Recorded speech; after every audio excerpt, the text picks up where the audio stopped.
So patterns, I like to say, can be used to rule answers in, but they cannot be used to rule them out. So it's a useful tool to explore the possibilities, but you can't rely on your intuition and gut feeling to say this is not the cause.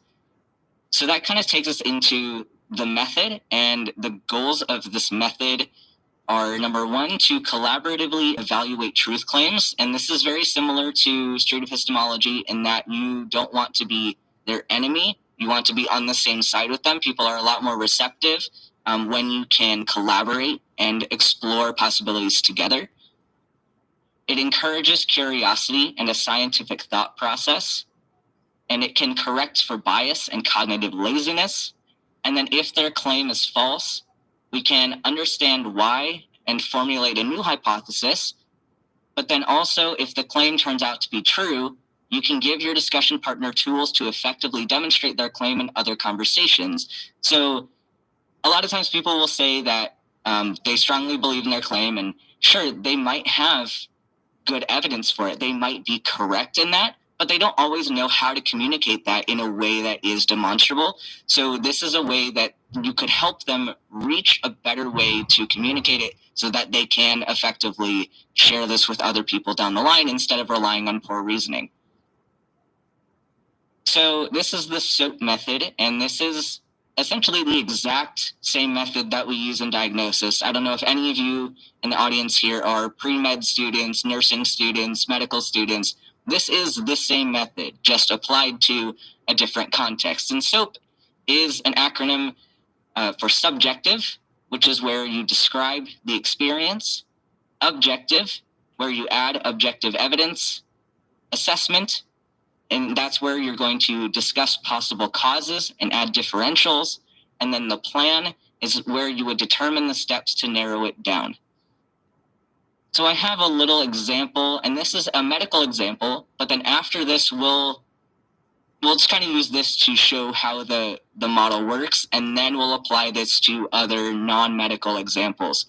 So we have here just a small scenario. A 20-year-old male presents to the clinic complaining of lightheadedness an hour ago that resolved after 5 minutes. He tells you that he was just sitting in class and almost passed out. He looked up his symptoms on WebMD and strongly believes he has cancer. So what other questions would you ask about this? I have a few pieces of information here, but this is incomplete. We have someone who almost passed out in class and then looked up his symptoms, and now he strongly believes he has cancer. If I were to talk to him and try to get him to understand that maybe cancer isn't the primary diagnosis and there are other things to think about, I could ask him some questions about, did he eat breakfast today? Is he drinking water? Are there any illnesses that run in his family that might be something that he's dealing with? Has this ever happened to him before? And these are kind of questions that you can get to kind of take us in a direction that more represents the scenario. Sure, it could be cancer, but I think the more questions we ask, the better we can gauge that maybe there are other possibilities at play. So then after we ask this person about his story and why he believes he has cancer, we can ask for some objective information. This is where we'd get some vital signs. We might do a physical exam showing us that he has dry membranes and poor skin turgor, which shows that he's dehydrated. This kind of tells us another direction to where, okay, maybe now I'm thinking more of dehydration, but before I use my intuition, we could think of some other possible causes. So if I were to drop a list of differentials, I have a whole paragraph here. And the exact examples are not important, but really what this shows is we started with someone with a subjective experience of, I almost passed out, I think I have cancer because someone told me that I did, to now saying, hold on a sec, what else could be at play? And the more we think about it, the more examples we come up with, I'm less convinced now that this person has cancer because I have so many other possibilities that we need to sift through. And I don't think that we ruled out any of them. So then after drawing up this list, where do we go? Now we have a whole lot of options for the cause. So then this is where we continue our collaboration. And how do we sift through this list? Does any of the data that we gathered from the story or from the objective findings that would rule anything in or out or make certain things more likely? And then what tests could we do to confirm or disprove any of these on the list? So using this method for non-medical claims, you can do the exact same thing. If you thought of that diagnosis as a claim, or that a WebMD diagnosis of cancer as a claim, that's basically all we're doing with that example. But now we can apply this to cases where you are trying to prove causality. And many of these that I love to talk with people about are paranormal experiences. Things like aliens or ghosts or people that have had Bigfoot encounters. Those are oftentimes ones where they are trying to demonstrate a causal relationship. Creation and origin stories. They're trying to demonstrate that creation is the cause for existence. Pseudoscience is another great example of where you could apply this. And then certain religious aspects like the effect of religion on quality of life or on quality of relationships, that's something that you could try to demonstrate causally. Some limits, though, on this method are that it's not super practical for philosophical arguments. A lot of times when you're getting into the weeds where you're not really trying to demonstrate something causally, but more follow a logical thought process, this isn't quite useful for that. So things like morality or faith, abstract concepts, or claims that can't be falsified aren't really going to be useful because you're not going to really be able to come up with lists of causes for morality. That's just not super helpful. So when we are asking for subjective, we're talking about the story. So this is your time to just sit back and listen to the person tell you what they think and why. So just be a good listener, and you can pretty much use a lot of your SE knowledge here and just, ask them what they believe and why. Let them talk. Be courteous, allow them to share their experience, and note that what they say in their perspective and in their story can provide clues about where their thought process is going. You can find where their logic is headed, certain things that are significant to them and why they prioritize certain factors over another. You can hear that just in the way that they tell their story a lot of the time. And then you can ask your clarifying questions. So you can follow your SE. You can ask about some personal significance. How significant is this claim to them? Social and cultural context that might matter. Emotional states at the time of the event. The environment, where did this happen? And any other confounding variables, such as if they have education on a certain subject that might lead them to have a certain bias, or if they were sleep deprived at the time that they saw Bigfoot. These are some things that might prompt them to think that they didn't think about it in a certain way and can help you guide your questions further. So sometimes, you won't always get objective evidence from people, but when you can, it's really helpful and can contribute a lot to the conversation. So this can be things like photos, it can be videos. If you had a crime scene, if you're trying to use this on a crime scene, you could do that, or academic studies, certain papers if they have any, projects that they've been working on in class. This is our objective. So we're not relying on story anymore. The experience isn't really part of this. This is the raw data of here's what actually I can demonstrate happened. So in this, pay attention to details, pay attention to sources. But the big thing is when you're here, even when you get here, I know it's objective, but don't make interpretations quite yet, because even if you get here and you start making conclusions, you are still having a high risk for bias. And even if I'm not convinced of this other person's stance, I still should not make the same cognitive errors and make assumptions that they're wrong. I should wait until we get to the next few steps, and then we can start piecing things together. Because something you don't want to do is to make the same mistakes that the other person is, especially if you're going to call somebody out on certain cognitive errors, probably not a good idea to make those yourself.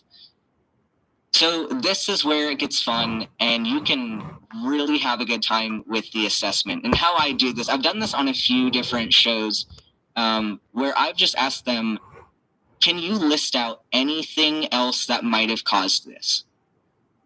And so make a list of as many possibilities as you can think of. It does not matter. It does not matter if it's correct or not. It does not matter likelihood. Just get them to think. Just make it a stream of consciousness, write everything down, ignore statistics and probability because you can address that later. Just let them have fun with it. Like, you think that there were aliens.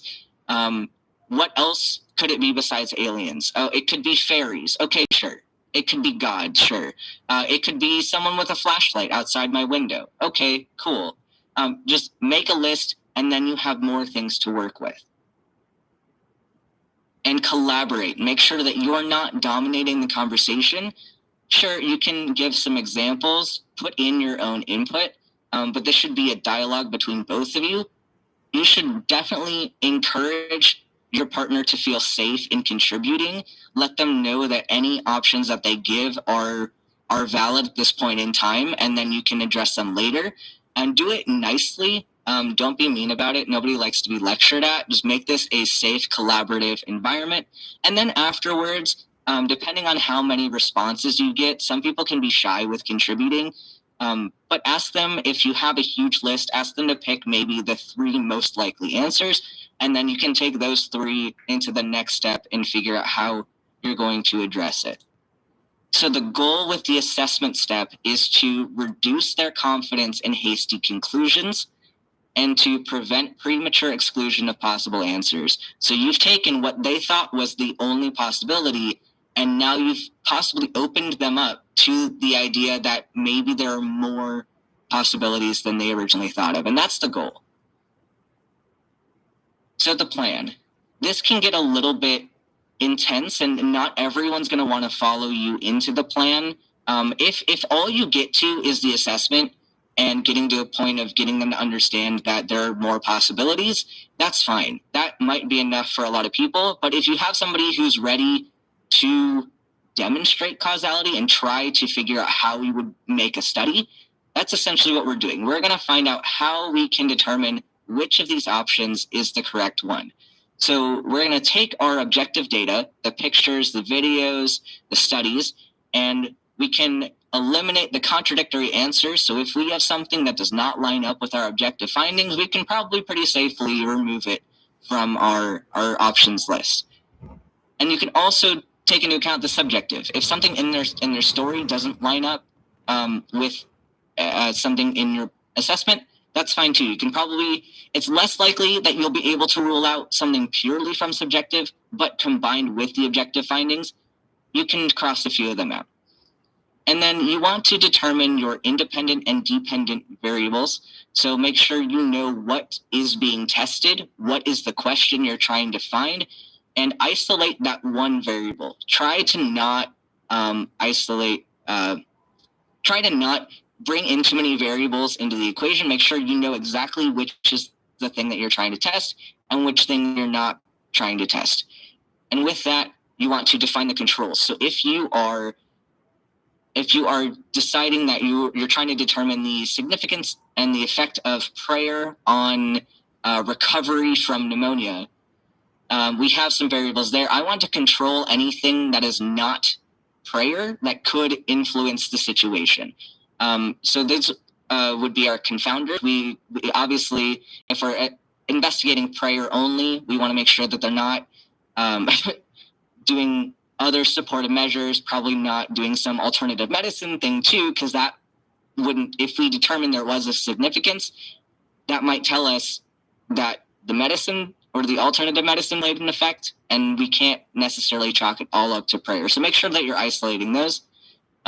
Specify your inclusion criteria. How do we determine who gets to be part of the study? So if we have people who are all going to be prayed for, are we including people of all the same religion? Are we including people who are prayed for from multiple religions? Are we including people who are praying that aren't religious? You need to keep this standardized because otherwise that can throw off your data and you might have something else causing it if you were to find significance. Standardize the context. If you're trying to determine something related to babies, limit your study to babies. You don't want to add in some external context where it's not going to fit. So with that, kind of what I mentioned, eliminate confounding variables or disclose them when not possible. Anything else that can influence the results, try to control those. If you can't, it's not always possible to do that.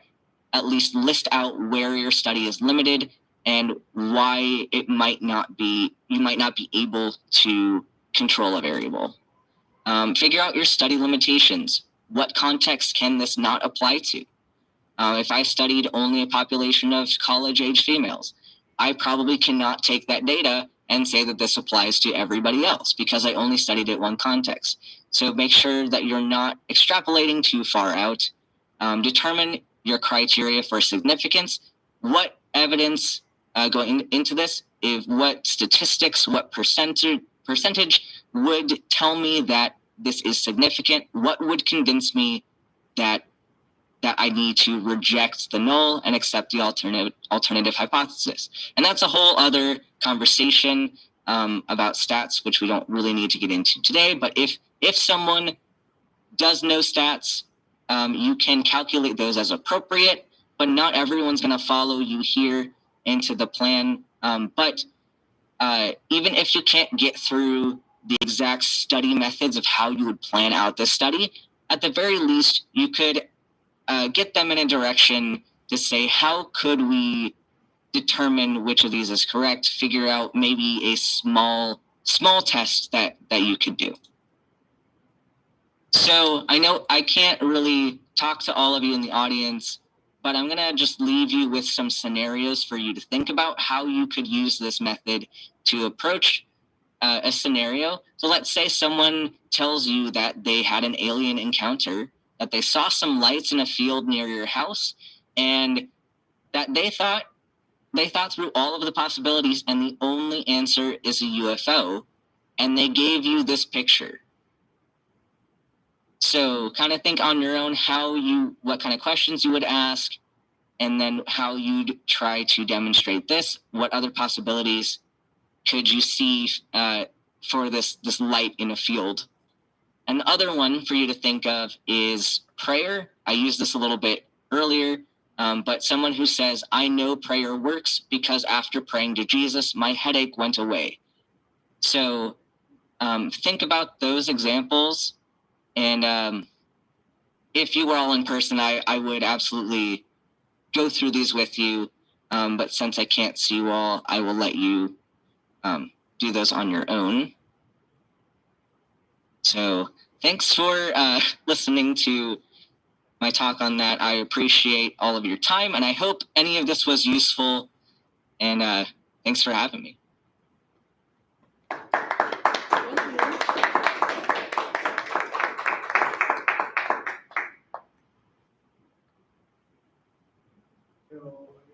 Hi. Can you see me now? Oh, you're muted. Sorry. Yeah, I know I'm muted, but like I'm saying that, like I was just saying hi. I can hear you. Okay, cool. Yeah, I was just like I'm using my phone to talk to you. I guess. But we're gonna have Anthony come on now. Yeah. So. But you can watch Anthony on the live stream because I did get that to work, but it's a different one, a different link because I had to restart it over again. Sounds good. Thanks for having me. Thank you. Thank you so much, Vicky. Are you okay if I take my mask off? Yeah. I have triple backs and I'm trying to stay safe. Okay, cool. Thank you. We good to go? Yeah? Yeah. Okay.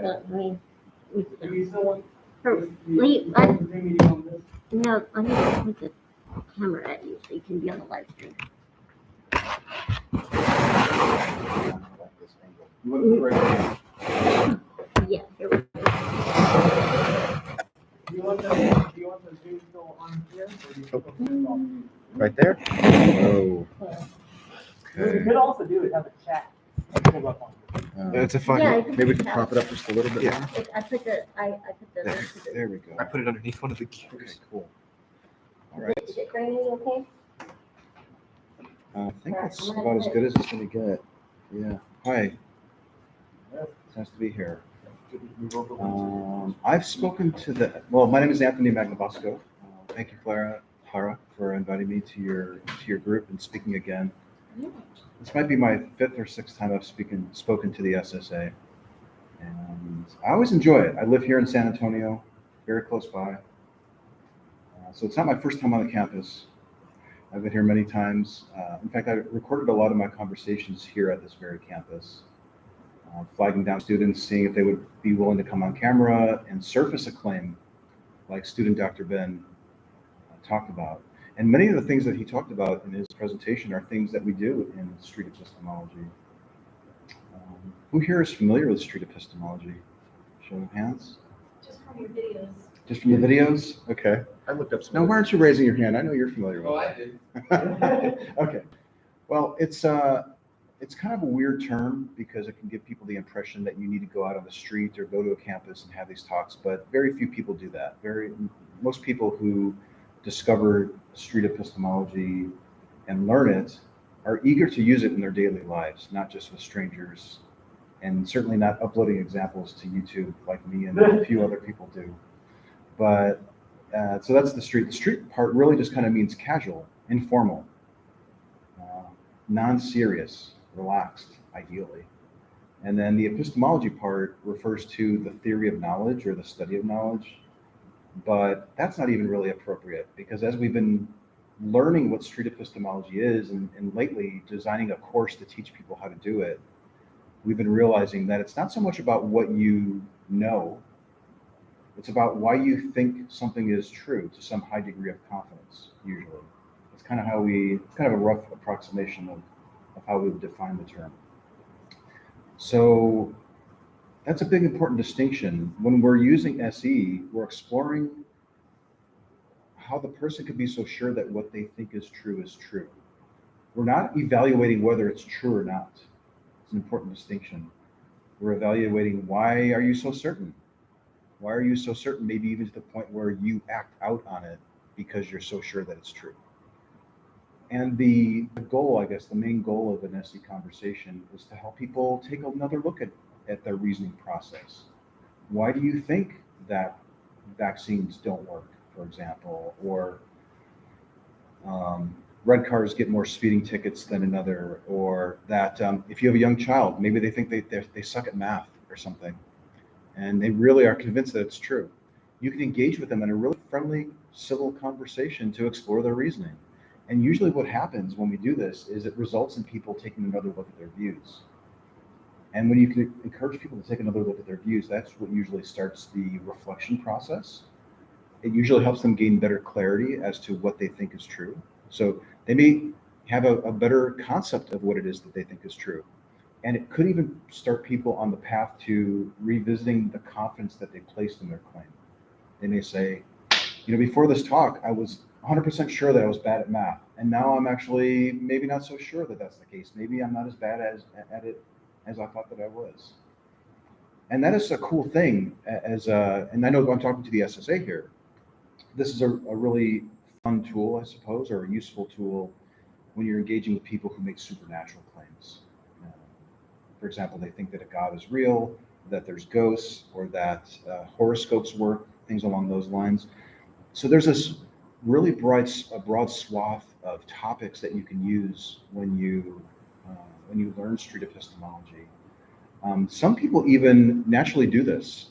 They're actually a little surprised sometimes. They're like, oh, I've been doing that for the last 10 years of my life. I've just naturally adopted this style. So it's kind of interesting how some people sort of naturally gravitate towards it.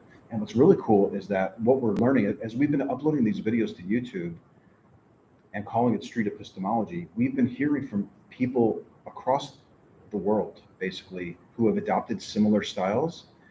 And what's happening now is we're starting to recognize each other and even collaborate a little bit, compare notes. There's this one technique called deep canvassing. I don't know if anyone's ever heard of that or not. It's kind of an obscure term. It started on the in California, where these people wanted to try to figure out, like, why won't the population vote for rights for LGBTQ people and bathroom rights for trans people? And they started like knocking on people's doors, canvassing, but like deeper. They would like basically knock on people's doors, ask them, how they planned on voting for a certain proposition that was coming up, and then they'd say, well, no, I don't care about those people, or I'm going to vote this opposite way. And what they would do is they would do a lot of the things we did in SE. We do in SE. They might ask for a level of confidence. Well, how confident are you that that's true? And they would engage in an engagement conversation with them. One little thing that they do that's different from SE is they would reveal a narrative or a story that was core to them or very personal. So they would say, well, I'm a trans person and I've had difficulties going to the bathroom and I got kicked out of a restaurant. They'll convey this very emotional story to help leverage the reflection process. And that's something we don't typically do in SE. We try to keep the emotions out of it. We want to try to keep it objective and really kind of focused on the quality of the reasons that a person has. In fact, we try to take ourselves out of it when we have talks with SE. And that could be a little off-putting to some people when you're just asking lots of questions about why they think something is true. And they may not even know where you stand on it. Sometimes that could be a good thing. They may say, oh, I don't know where they stand. They must be really neutral on it. Sometimes I might agree with the person that I'm questioning, and sometimes I might completely disagree. So in SE, we try to hold back our view because we don't want to make it about us. We don't want to inject our own biases or leverage emotions or anything like that. I really want to make it about my conversation partner. Why does she think that this is true? What is her best reason for thinking that it's true? And perhaps more importantly in SE, how did you test that reason? How did you check it or assess it? Maybe even judge it. How did you check that reason to be able to say that it's a good one? And that's when people start thinking about it. Like, you know what? I never checked that reason. Or, well, it was a reason that my parents gave to me, or I read an article about it, or something along those lines. And me as the questioner, I'm in the same boat. These are things that I usually do with a lot of my beliefs too.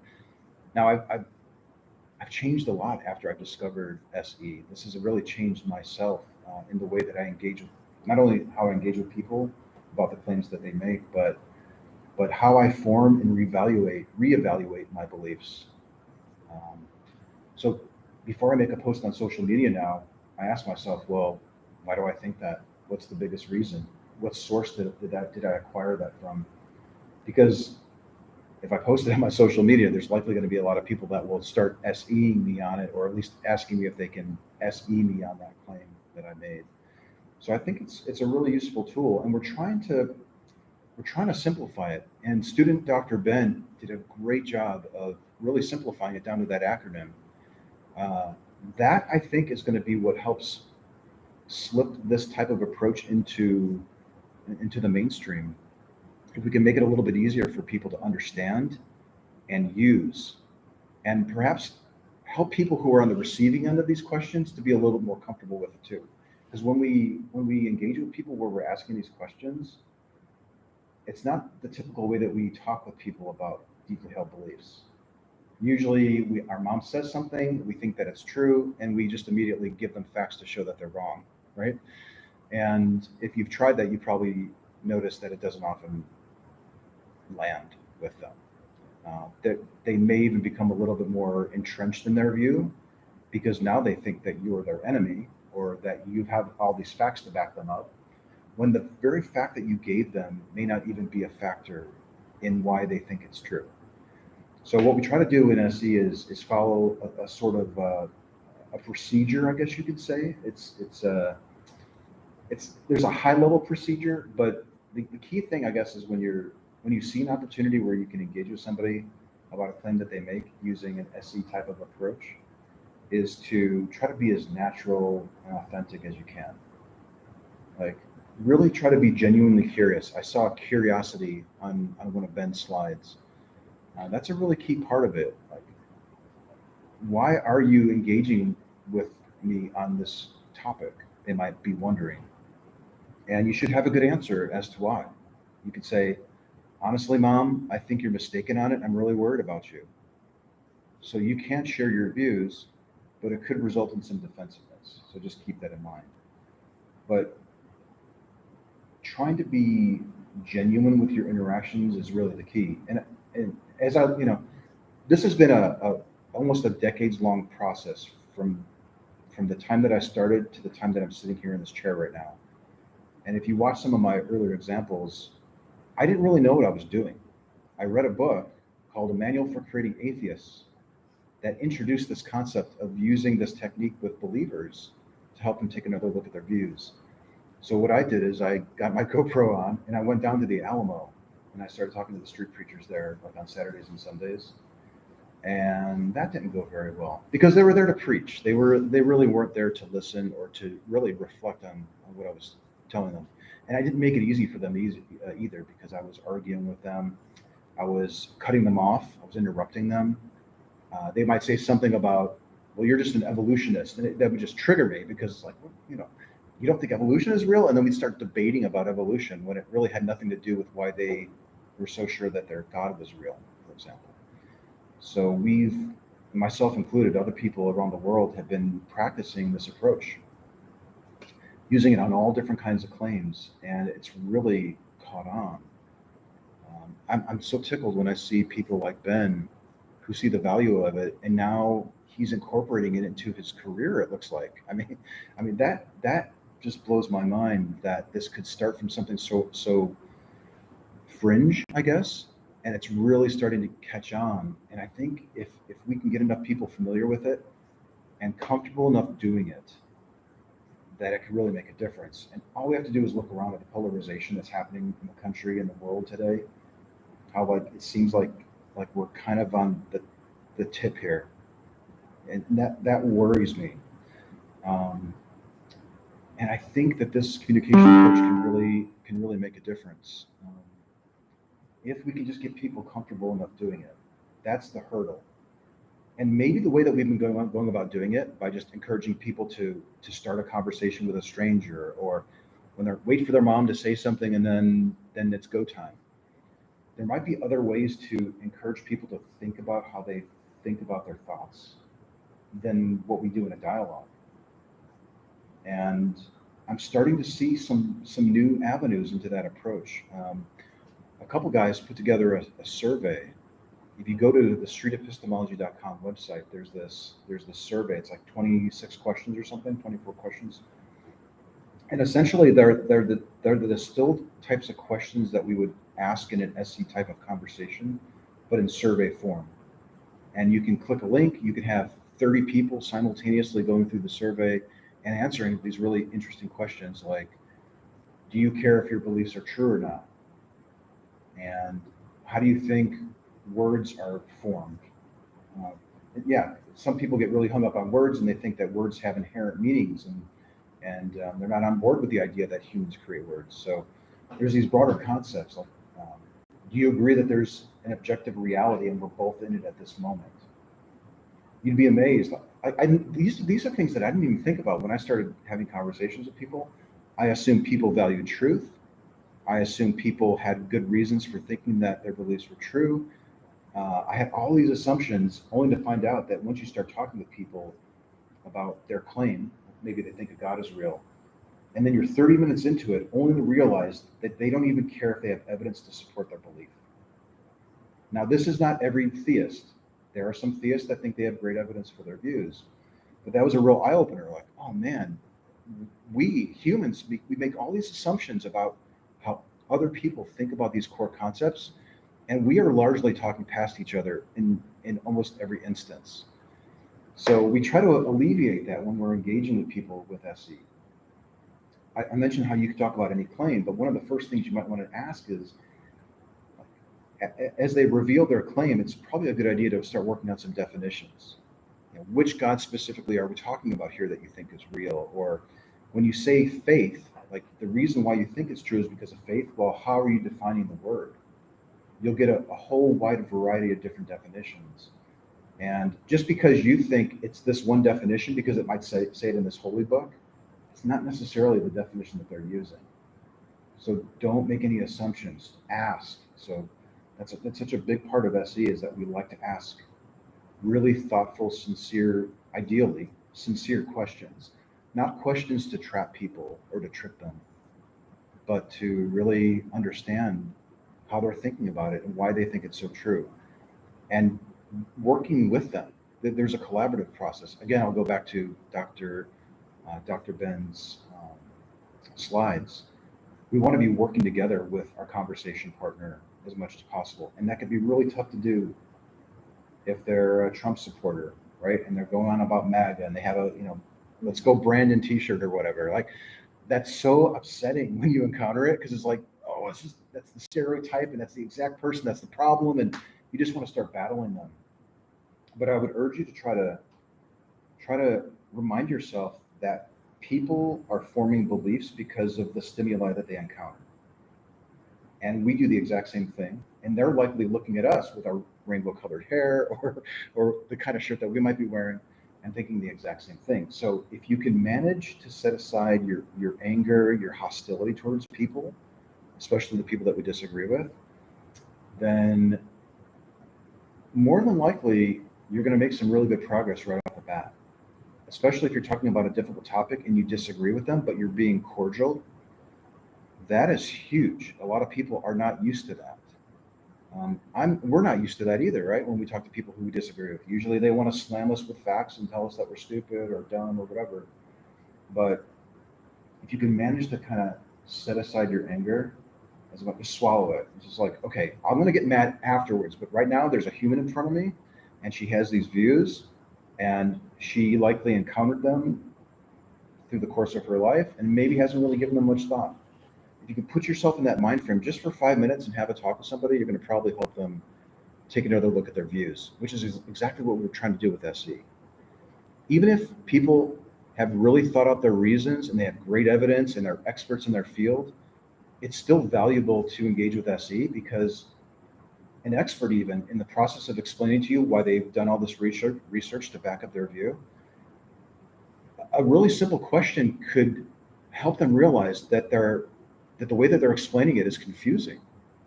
And it can actually help them become a better science communicator, maybe, if you can help them see that the terms that they're using are going over people's heads or that type of thing. What else about SE? We're working on this course. Oh my gosh. And I want to take questions from you too, because I want to try to answer your specific questions about this approach. If you've seen a video that caught your attention, or you have a challenge in your life that you want to discuss, like you mentioned something earlier that's kind of intriguing, but we're working on this course to try to simplify a concept that seems really simple on the surface, but it actually can be kind of complex. And we have about a dozen or so volunteers from around the world that have been putting in all sorts of time to try to develop these tools. But I'm hopeful that the course and what we've done with SE in the last 10 years or so, almost 10 years, is encourage people to just boil or distill the basics out of it and really simplify it, and maybe come up with more creative ways to teach people how to do it. Maybe there's a way to do this in a game, or through art, or in virtual reality, or something along those lines. The goal is to help people slow down and be critical about the thinking that they use to get to their conclusion. And you can do it the long way in a one-on-one, that it might take 30 minutes, and it might take 5 more conversations after that to really make some progress. But there might be simpler ways, maybe even more efficient ways on a broader scale that we can teach people how to do this. The idea that popped in my head is like, wouldn't it be cool to have 10 billboards between here and Houston, where maybe each billboard asks another question about a general topic, so people are thinking about it in their car as they're going? I mean, maybe we can do something like that. Because I think it's kind of inefficient to have these one-off talks. Like, they're critical. They're the people, they're our friends, they're our family members, but it takes a lot of time, it takes a lot of patience. So maybe there are some efficiencies that we just haven't discovered yet. Another thing that I think could be huge for SE in the future would be giving these tools to people who are in government and academia and in businesses.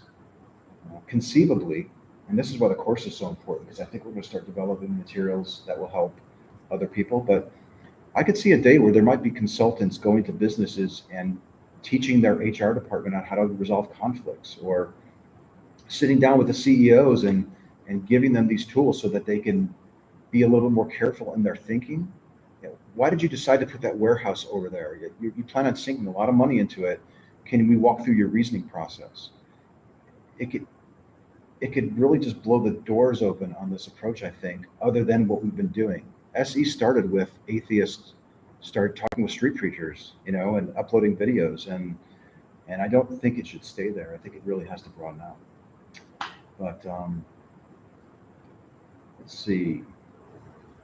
Another, maybe just a final point, and then I want to definitely get into your questions, is the importance of recognizing when you could possibly go too far in an SE conversation. Because this isn't an SE conversation where you're asking questions to peel back the reasoning process somebody used to get to their foundation is different. Like I mentioned, they're not used to doing it. But as you do it and as you get better at it, you start noticing shortcuts. You start noticing, oh, they're talking about this thing, but it's really personal experience. And all I need to do now is just start exploring the reliability of personal experience. Would they find another person's personal experience who thinks the completely opposite thing is true? Would they think that compelling just because of personal experience?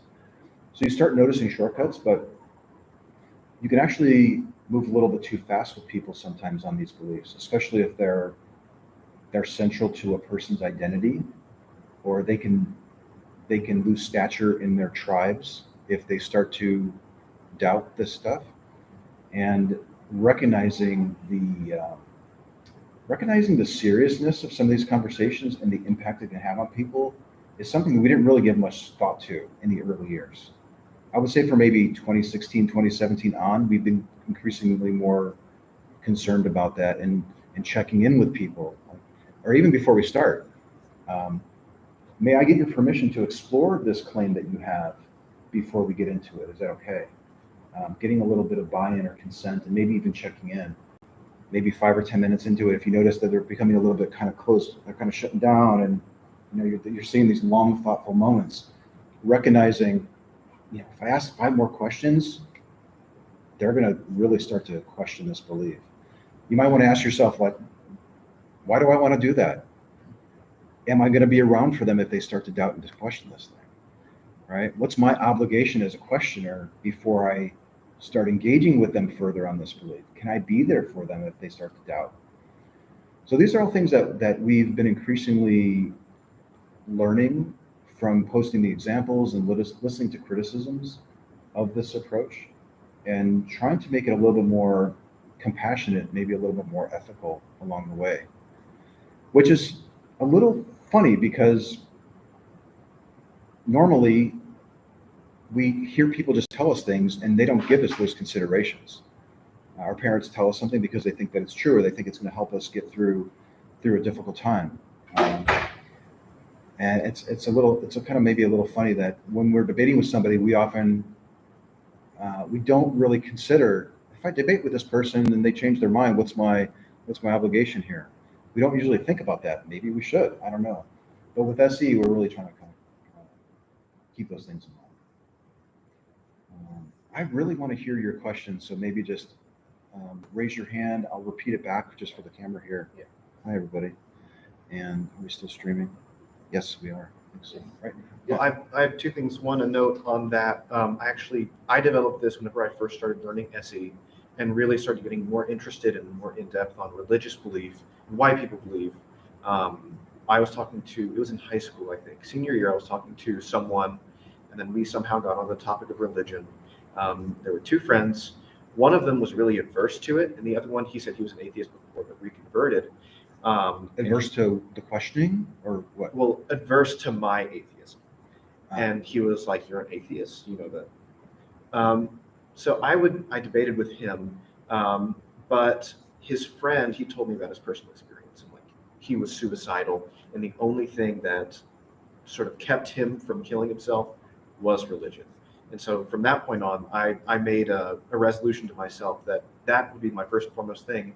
Will this conversation impact someone's ability to find happiness? Will it impact their ability or impact their just happiness overall? And obviously there are special cases where their belief hurts someone else. But generally that's what I question first. And regarding one of your old videos, how's Aaron Ra doing? Has he kept up his practice? Do you remember that video? Yeah, well, I haven't talked to him recently, but every once in a while I see him streaming and he's got the Street Epistemology t-shirt on. So That's I good. guess he's doing okay. I'll have to, I usually send him a Christmas card. It's sort of a running joke between us, but I think he's doing good. I don't know if he's still practicing SE. So Aaron Ra is very bombastic, and I'll get to the first point. Aaron Ra is a very bombastic atheist, and he loves to argue, and he has a definition of faith. Remember I was talking about earlier that faith, ask your conversation partner what faith is. In his mind, there's one definition of faith, and he's got the right one. I don't think that that's helpful. That's not helpful when I'm engaging with somebody who has a completely definition of the word faith. Why would I try to foist my definition onto you? You have that definition of faith. We're going to explore your reasoning process using those terms. It's far more efficient and effective to do it that way. And likely, you're going to piss somebody off if you say, no, that's not the right term. You're using it wrong. Yeah, he's just got a different style. Now, it catches the attention of a lot of people. It appeals to a lot of people who are new to atheism. They like to see that attack. They like to see the believer getting kind of pummeled and knocked down. And that's appealing to a lot of people. But a lot of people tend to move on from that. And they tend to move into the SE. And I'm hoping that maybe you consider skipping that step, because what is likely to happen is you're going to cause people to become more defensive and more entrenched in their views, and you're going to kind of come across as a jerk. And if that's your goal, okay, go for it, I guess. To the first point, though, yeah, there are some views that are very important to people, and they will often say, I don't even care if I have evidence for it. The value that I get from it is sufficient enough, and it's preventing me from harming myself or other people. And when somebody says that, take it seriously, and yet check. Because a lot of people will say that, and they say that because they were told it. They haven't reflected on it. So you got to be delicate here. But you can talk more broadly and say, okay, we're going to set aside the God belief and everything, and I want to get into a broader discussion about the things that you value or the things that you think that you need in order to deal with the difficulties of life. Let's just talk in broader terms. You can even talk about a completely different person. Like, we have a friend, let's say maybe you have a joint friend who doesn't believe in a God and has overcome difficulties. You might just have a discussion with your friend who thinks that they need the God belief to get through those difficult times about how they think their friend who doesn't think God is real manages to cope.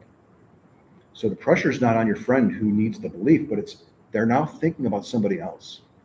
And they may say, yeah, I understand that people don't need it. I actually often hear this from people who say that they need the belief. They understand that people somehow manage to cope without thinking that a God is real.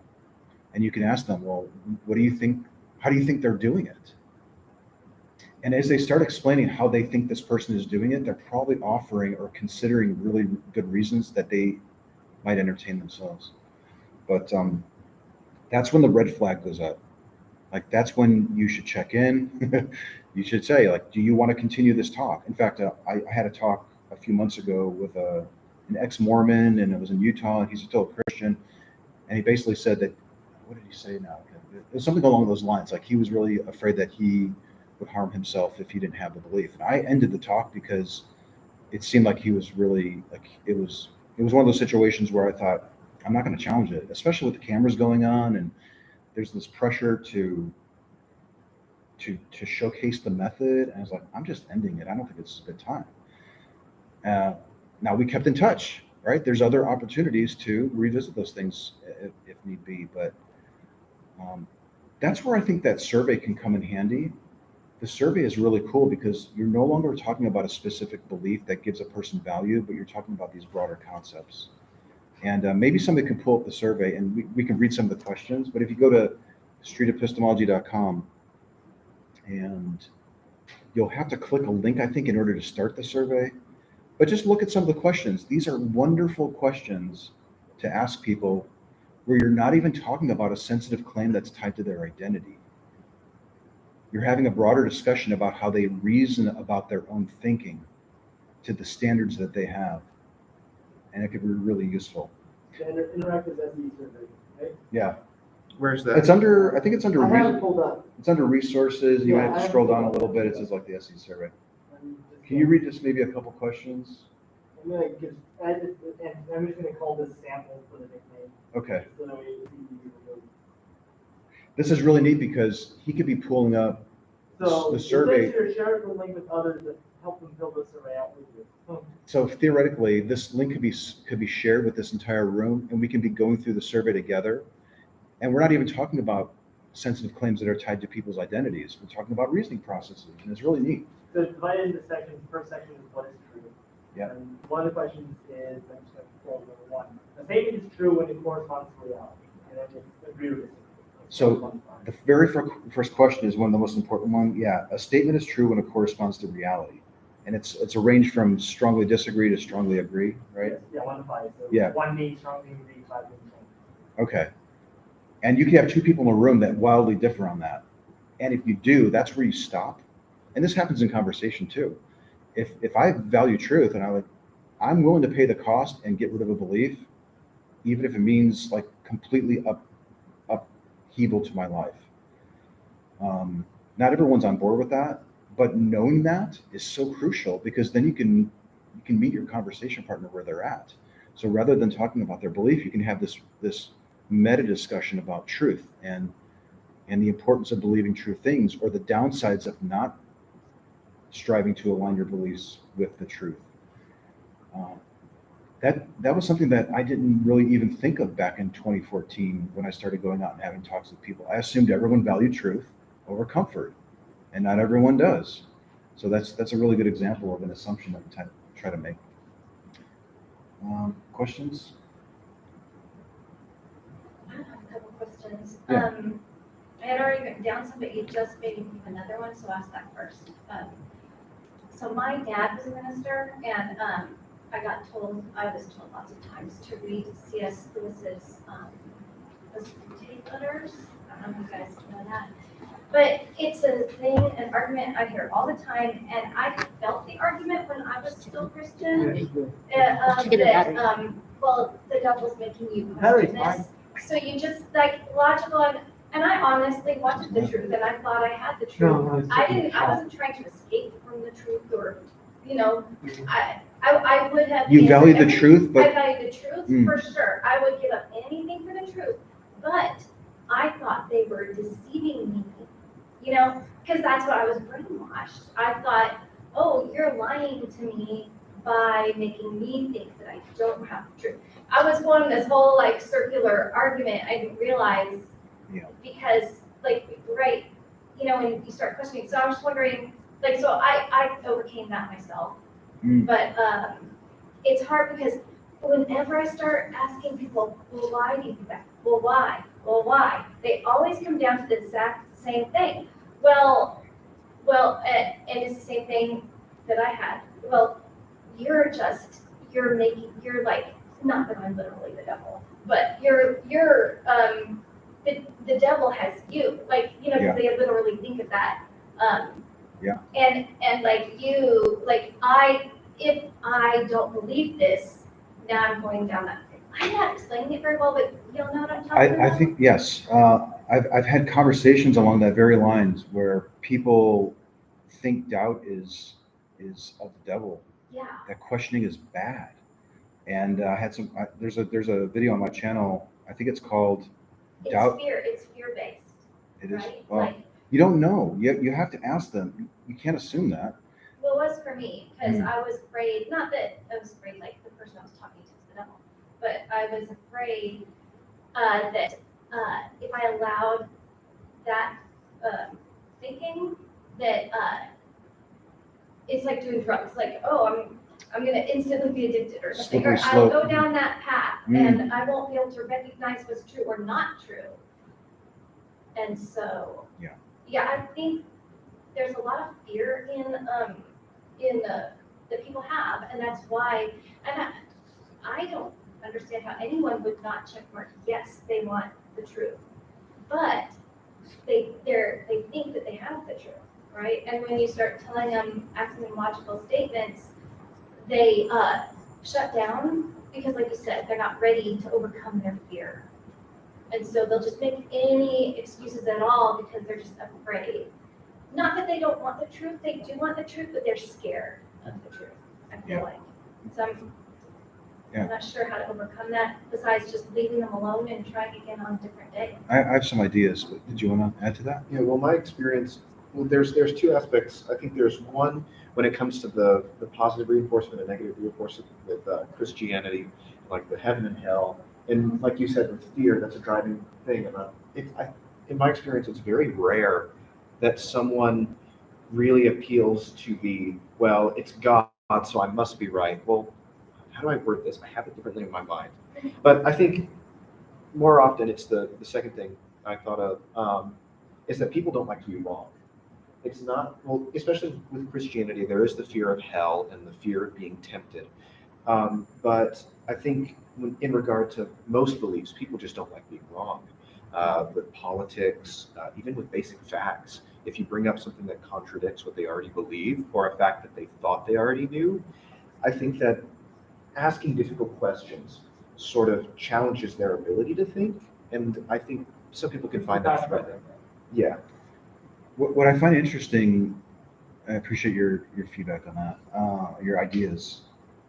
What I find interesting is that, yes, there are some denominations or people who are religious believers that have been taught that doubt is bad, that it's virtuous to believe on faith, for example, and just believe it, and well, you'll find out for sure when you die, and all this other stuff. And they've been taught that there are some beliefs that you don't question. And what I've found is having a broader discussion about the utility of questioning in general. And there's a video on my channel, I think it's called Doubt is of the Devil. And the student here at this very campus said that he doesn't question his God belief because that's of the devil. So I didn't argue with him about that or make him feel bad about it, but I asked him, can we just have a broader discussion about doubt? Like, what is doubt? What have you ever wondered what is it? So we sort of settled on, it's a feeling, it's an emotion of uncertainty. And then we started talking about the potential benefits of questioning or doubting things. Could there be times in your life where you did doubt something and actually had a positive result?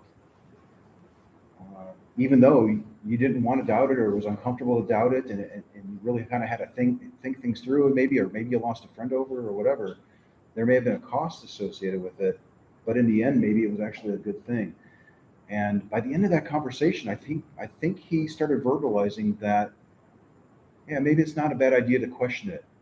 And a lot of people think that they have the truth, and if you do have the truth, then it shouldn't matter if you question it, because the questioning should just confirm to you that it's true.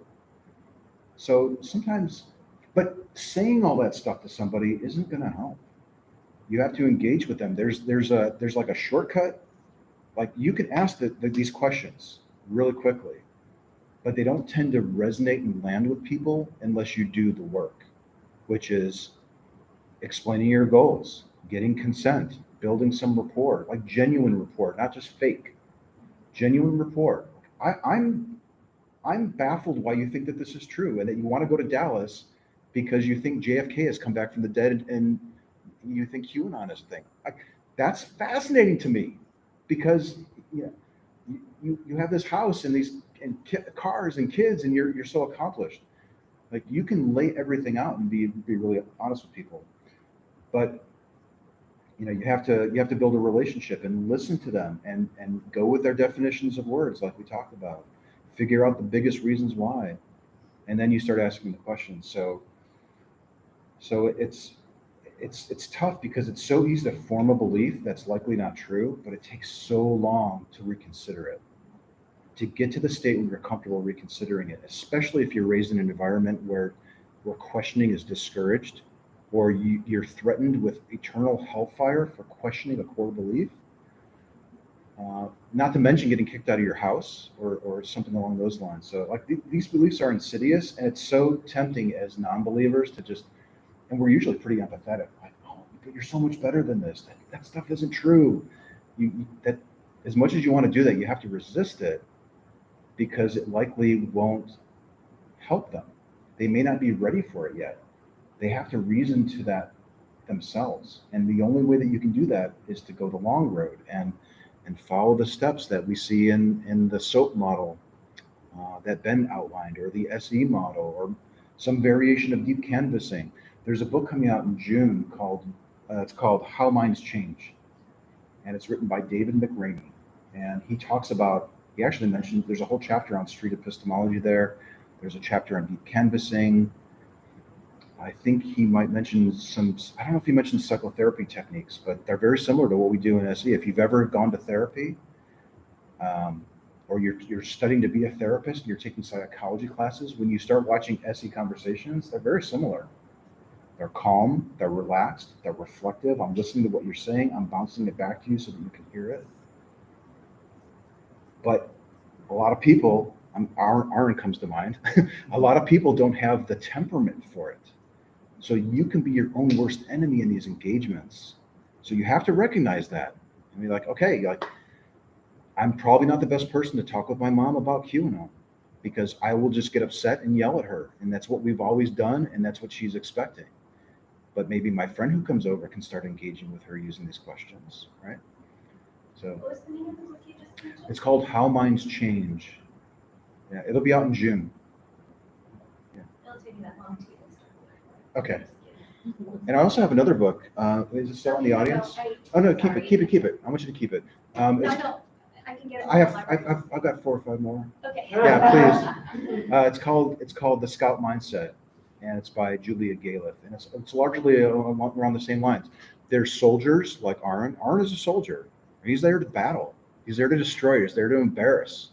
He wants to ridicule and have thousands of people watch that because they're safely watching it, and it helps them think about it, believe it or not. There's so many people who have reflected on their religious views because of his videos, and they're now atheists, right? Because they realize that they don't have good reasons for it. But if you try that approach with a loved one or a friend, or the 2 Mormon missionaries that I saw walking, there's 2 female Mormon missionaries out there, LDS missionaries. If I wasn't running late for this meeting, I probably would have talked to them. So, but yeah, you have to kind of choose your style, choose the style that works best for you, and practice at it too. Yeah, I don't think that guy who does the atheist shows, Matt Dillahunty. I don't think he could do your style at all. If he did, he would probably faint. The thing is, I've seen him use that style on those very shows. You have to pay attention. So like there's let's see. I just think he has patience for it. Just let He is patient. He's very abrasive. He's abrasive. Yes. Now I can understand why, because he's on a TV show that's teaching. Yeah, he's entertaining. Oh yeah. And he's getting the attention of a lot of people who are watching it and thinking about it. Mhm. But yeah, for the caller, he decimates them. Like the caller's decimated. And I think that he usually has like the most harsh reactions to things he's heard over and over.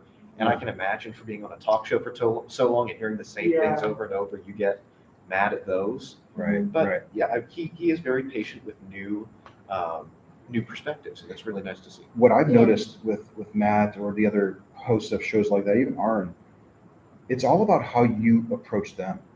So if you're like, I'm a believer and I've been a believer for 35 years, and now I'm really starting to question, and you give a sincere, if you're sincere in your engagements with him, he's going to be sincere back.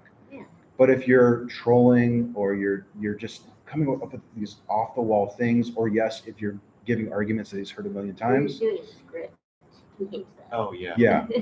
But if you're genuine stuff, I've seen him in person have really good reflective conversations. So he's capable of it. But that venue is sort of geared towards entertaining. So there's 2 things in engagements, right? There's your style, which you can be civil and reflective and friendly and that type of thing, or you can be really aggressive. And then there's steps And we talked about some of the steps, like in SE, we want to identify the claim and get the person's definition really good. We might also want to figure out their main reason for thinking that it's true. And then we want to understand the epistemology. That's where the street epistemology is.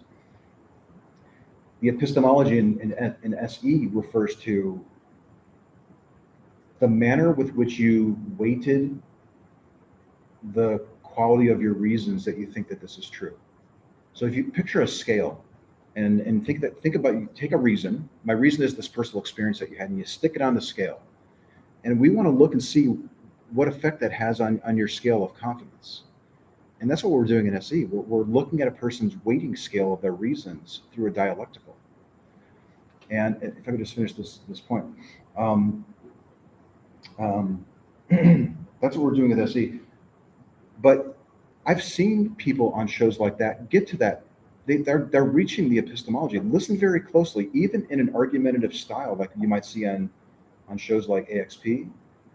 They're asking them, well, why do you think that that's a good reason? How did you determine that that's the truth?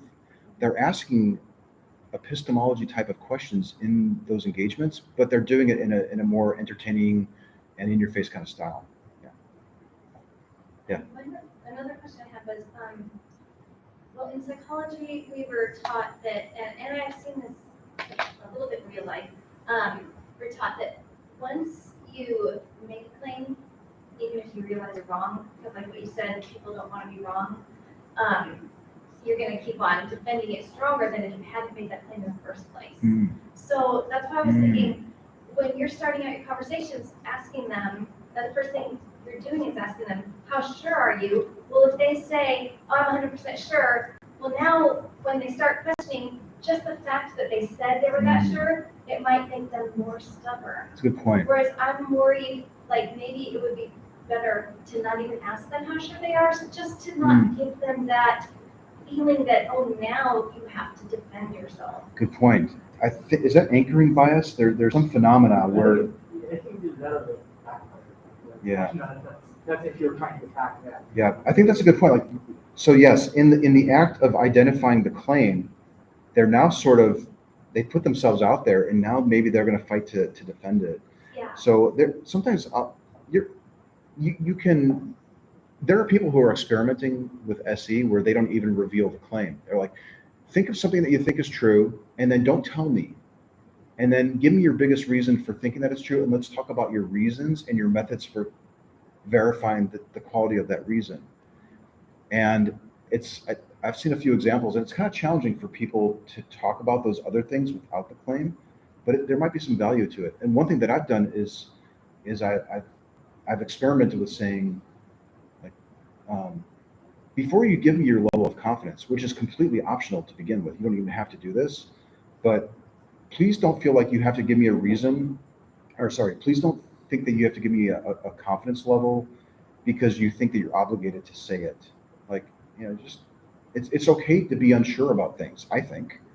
And you can sort of set the stage to make it okay to be fluid on the confidence level. But yeah, Well, that actually might be something worth exploring. It might. yeah, because when I was younger and the first time I ever heard this, it blew my mind. But this psychologist had said, he said, people don't, and this blew my mind, you guys may already know this, but for me, I was taken aback. But he said, people don't believe things because they're true. No, that's not it. People don't believe they're right because of evidence, because they realize, they thought of evidence and now they made a decision that they're right about that. They come up with they have an idea and then they come up with reasons why they're right. And does that make sense? Like, you don't go, oh, I think that this is the best cat food for this reason. You're like, that's the food I want because it's the cheapest. Now let me come up with reasons why Yes. it's okay to buy my cat that cheap food. Yes.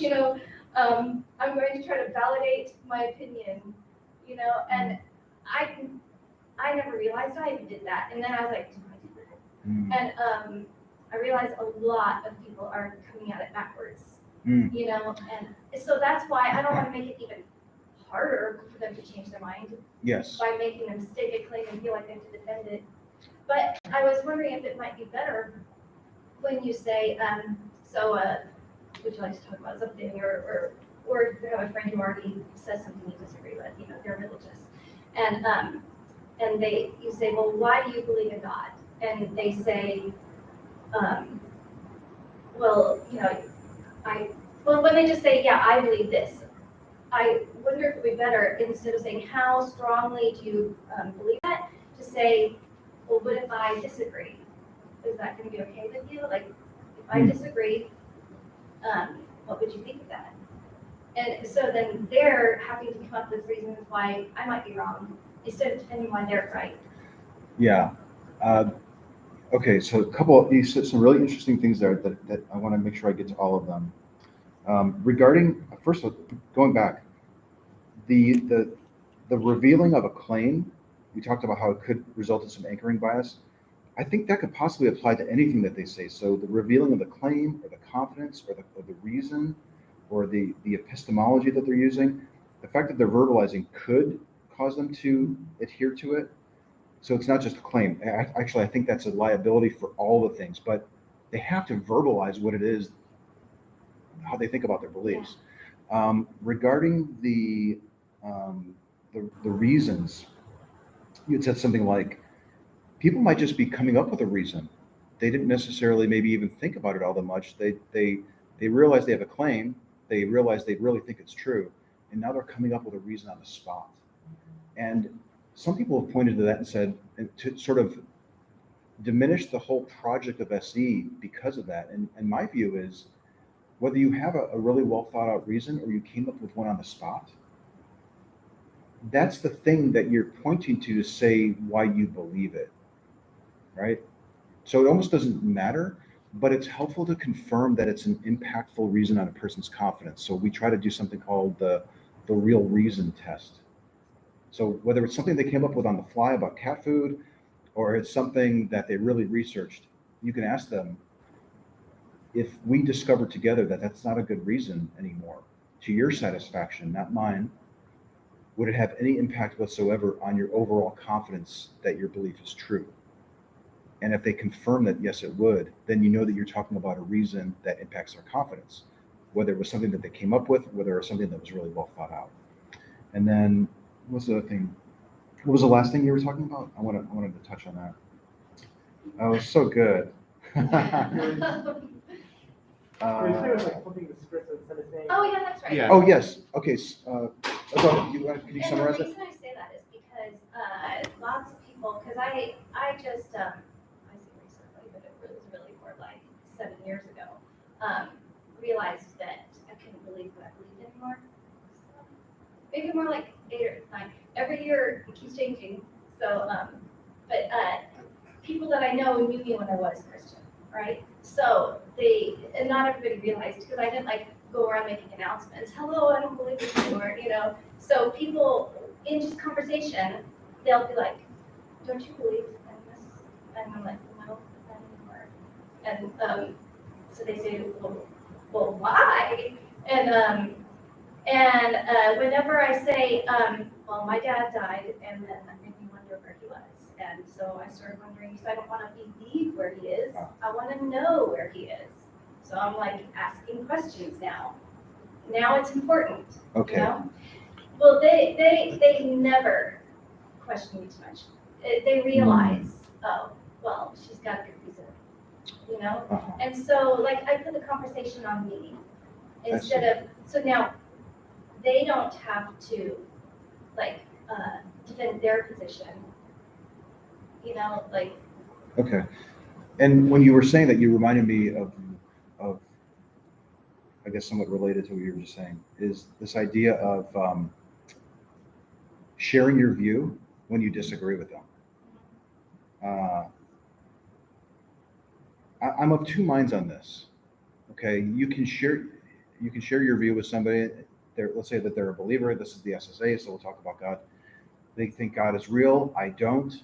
And I think what you were saying earlier was that you think it might be advantageous to share your view and tell them I don't believe. You can certainly do that. And it might even, you don't really know how they're going to react. If they were brought up in a culture where questioning is demonic or whatever, it's going to probably cause them to become really defensive and maybe not even want to talk to you. So you have to be careful with how you reveal your views.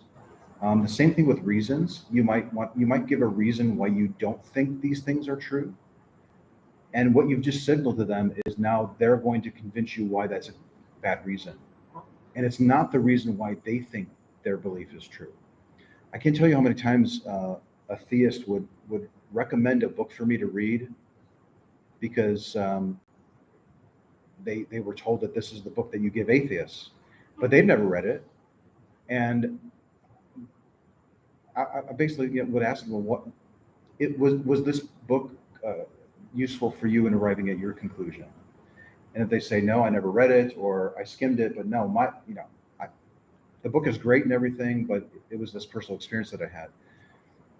Many times when you're talking with people about their views, they instinctively want to try to give you reasons that you'll find convincing. They want to try to convince you, but those aren't the same reasons why they're convinced. So try not to fall for that trap. Try not to fall for that distraction, because you could be arguing about a reason that has no impact whatsoever on their confidence. Well, I think Do we have now, time for one more I shouldn't do that question? because, I think what you said made me realize maybe when I say stuff like that, that makes them do what you did. So I shouldn't ever, not never, but yeah, I think it's better either just to not say that I disagree with them in the first place.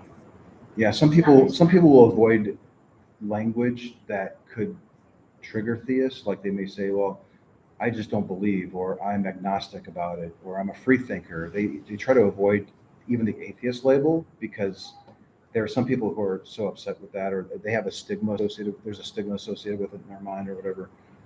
So, but I say I'm of two minds of it, because you also don't want to be holding back your view either. Like you don't want to be sneaky about it and resist sharing your view because you don't want to upset them. But if your goal is to understand them and help them reflect, sometimes sharing your view can cause them to become more defensive.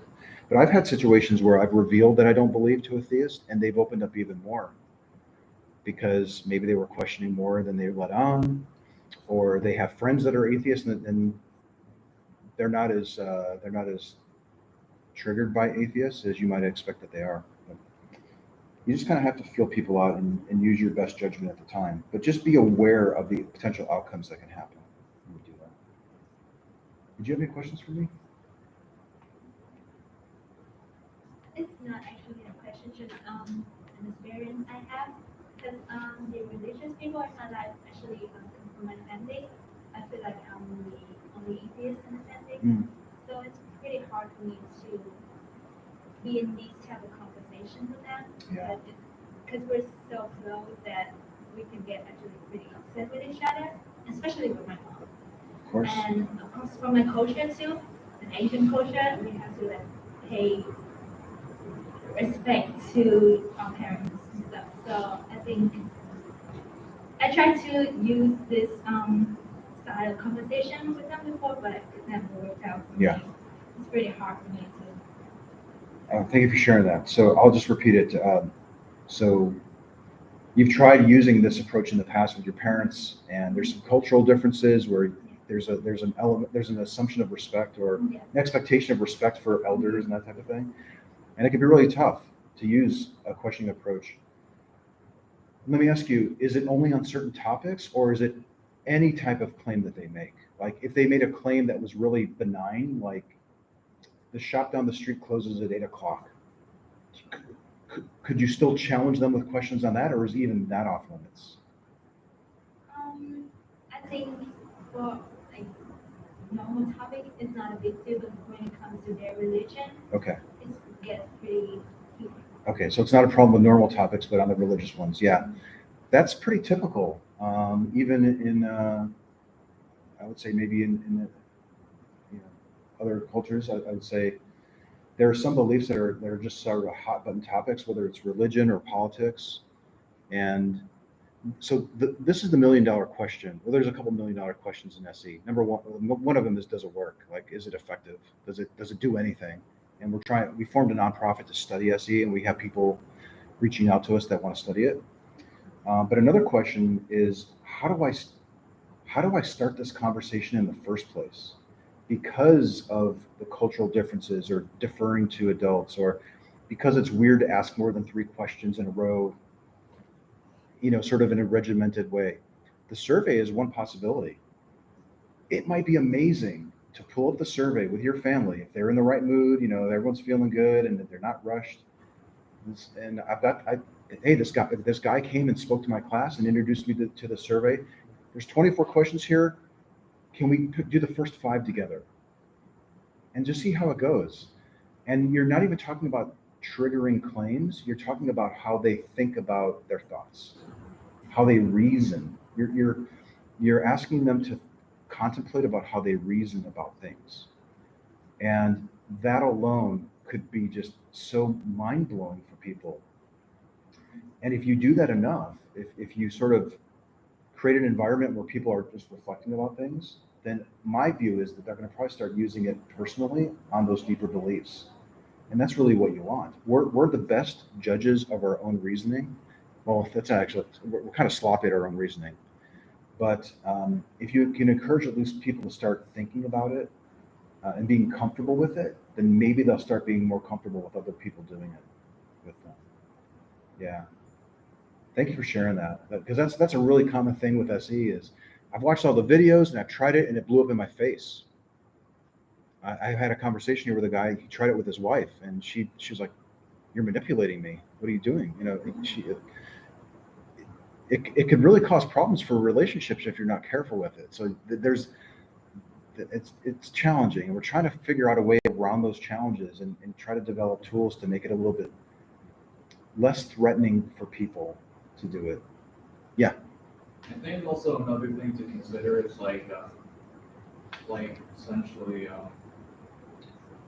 how we start embedding it into people's lives in the sense that, well, for a lot of us here, we started questioning like retrospectively, but we want to put it like in a scenario where a lot of these people can be raised in an environment where they can question. So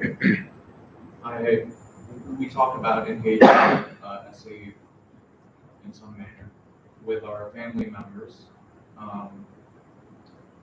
For me, in my example, I often talk to my younger brother whether or not AI has rights or like which AI? like a snip or something like that. That sounds like a good topic. Will AI have rights, or should they have rights? Yeah. And so I guess my question is like, do we have are there any differences when it comes to I suppose trying to utilize SE for impact for I guess younger audiences, and I guess there wouldn't be necessarily for Younger audience, like children? I suppose, yeah.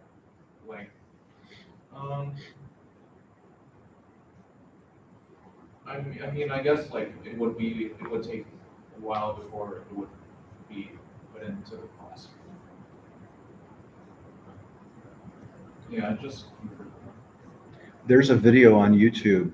If you probably just do a Google or do a search for street epistemology and kids, maybe it might come up, where there's one fella, his channel is Deep Discussions, and he has 2 daughters, and he brings them they're on their bed, they're bouncing around, and he gets them to settle down a little bit, and they start talking about whether clownfish are real, or like the clownfish in Finding Nemo or something like that. And it's this really beautiful conversation. It's the exact same thing you would see in SE, but the kids they're so imaginative and they're curious, and they don't have the baggage that we have as adults. So maybe introducing these tools at a really young age is maybe one of the best things we could do. It might even be one of the most ethical or moral things we can do, possibly for humans. I don't know, where you don't have all the baggage, and it's okay to question, and it's not demonic to doubt, but it's a useful thing to do. And I would love to see I would love to start seeing materials being created. Perhaps they'll spring off of the big course that we've been working on for the last 2 years. And we're hoping the first 7 of the 20 modules will be done by June of this year, but we'll see. I'm hoping that people will understand SE really well and start designing tools for all ages. All ages, yeah. Because if you can start, well, the mess that we're in today is because we haven't done a good job of teaching people how to reason properly, how to really think carefully about our beliefs. And it's led to a whole bunch of problems. And it's, yeah, maybe it's a little harder to teach to an adult as opposed to a kid. I'd love to start seeing some materials in that regard. So I did have one thing. Yeah. So actually in a similar vein, so I know that especially in evangelical circles, there's this love to create a fake deconstruction. Like, because I've seen this before. It's where when youth come to their preachers and they say they have questions, they say, okay, let's deconstruct. But in reality, they create this fake deconstruction that ends up in reinforcing beliefs. And stemming from this, I've discovered it. I saw it a couple of years ago. I don't know if it has gained any traction. And I thought you might know there is this concept called Christian street epistemology. And I watched a video on how you're supposed to do it. It's like this fake deconstruction. And it uses a tactic similar to street epistemology, but instead of only being questions, it has these sort of loaded questions and underlying assumptions that makes you sound foolish when you challenge them. And so for a reasonable adult or someone who's experienced in street epistemology, they would be able to point it out and say, look, what you're doing is not street epistemology. But for an impressionable youth or somebody who has no experience with street epistemology, it seems like it could be used to reinforce belief and not really delve into it. Interesting. Have you seen that around? No. No, I haven't. And I've been eager to see theists do street epistemology, but like the right way, if there is a right way.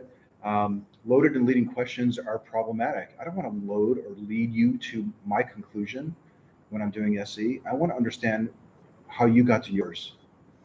And what you're describing is a straw man. It sounds like they're working together and they're using questions to build a straw man version, or maybe it's like is it a steel man? I guess you're constructing us. Is it? I don't know. I haven't seen it enough, but it's intriguing.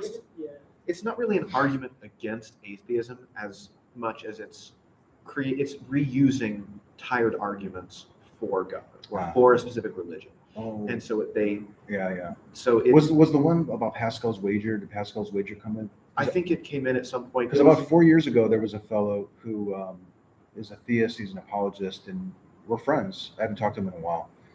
And then he started uploading videos. I'm wondering if you're referring to his, because I haven't seen anything recently. Are you familiar with anything along those lines? With Christian street epistemology, or is that what you called it? Yeah, I think that's what it's called. No, not. Okay. So I think it died out. It was only a couple videos, and it was a couple years ago. I think it's my friend Chris. Okay. Yeah, was it at University of Missouri? It was not a university channel. It was. No. Was it on the University of Missouri campus? No, it wasn't. The YouTube channel I watched it on, even in the apologist world, he was considered kind of out there from what I did when I researched him. So I'm thinking it just died out. Okay. Since you haven't heard of it, so there's a delineating line, I guess. It's kind of hard to nail. It's been kind of challenging to nail down what SE is, and we'll wrap it up. I think we should probably wrap it up, right? Yeah. Yeah, the people, Let's get it. starting to trickle out. Okay, yeah. They're gonna lock us in here pretty soon if we're not careful. SE should just be SE. Yes, yeah. So a big delineating line is if you notice the interviewer or the questioner or the SEer starting to share their views and trying to convince you with reasons why you shouldn't think that your thing is true, then it's probably not SE. SE is about really peeling back your reasoning process and getting to your reasons. Now, I might share my position why I don't think it's a good reason. It can be a back and forth like that, but I shouldn't be trying to convince you otherwise. yeah, that's what I noticed in that method was providing the loaded questions and sort of those reasons. And thank you very much. And I've got some t-shirts up here. They're $30 each. I'm just joking. They're free. I've got 2 hats up here too, and a couple of boxes of Tic Tacs for the truth test. You guys know what this is? Did you see those in the videos yet? You used one on me. I did interview you. I thought you looked familiar. Twice. All right. Thank you, everybody. Appreciate it. I have another question, even Yeah. though the live stream is done. You try to like emotional open discussions, Yeah. but when I think about Got it. the reason people believe things, it's not usually logical.